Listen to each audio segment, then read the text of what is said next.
بسم اللہ الرحمن الرحیم۔ السلام علیکم۔ مسجد اقصیٰ کا اسلامی دور۔ حضرت عمر رضی اللہ تعالی عنہ کے دور خلافت میں حضرت ابو عبیدہ بن جراح نے 16 ہجری میں بیت المقدس کا محاصرہ کیا اور ان کے سامنے اپنا پیغام رکھا۔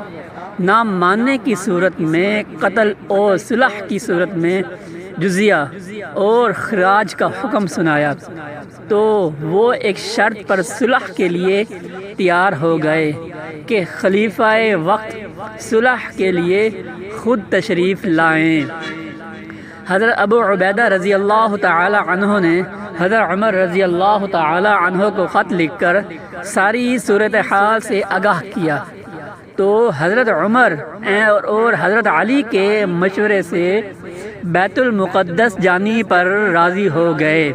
یوں حضرت عمر رضی اللہ تعالی عنہ کے دور خلافت میں مسجد اقصیٰ اسلام کے سائے میں آ گئی۔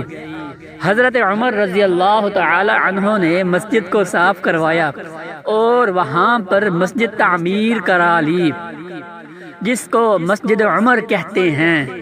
اسلامی دور میں مسجد اقصیٰ کی تعمیر و ترقی فتح کے کافی عرصہ بعد عمومی خلیفہ عبد المالک بن مروان نے 65 ہجری میں اس کی تعمیر اور مرمت کا آغاز کیا، اور ولید بن عبد المالک نے مصر کے ساتھ سال کا خراج اس کی تعمیر کے لیے وقف کر دیا۔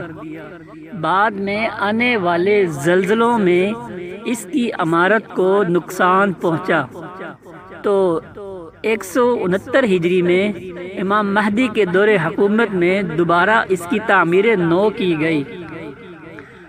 407 ہجری کے زلزلے میں قبا کی دیوار میں منہمد ہو گئے، تو 413 ہجری میں ظاہر فاطمی نے اس کے دوبارہ تعمیر کی، اور افرنگی بادشاہوں نے مسلمان بادشاہوں کی کمزوریوں سے فائدہ اٹھاتے ہوئے 492 ہجری میں بیت المقدس پر حملہ کر دیا، اور حضرت عمر رضی اللہ تعالی عنہ کے برخلاف اس بادشاہ نے 70,000 مسلمانوں کا قتل عام کیا، اور مسجد کی بے حرمتی کی، اور مسجد میں گھوڑوں کے لیے استبل بنایا جس کو استبل سلیمان کہا جاتا تھا، اور مال متاع لوٹ لیا تھا۔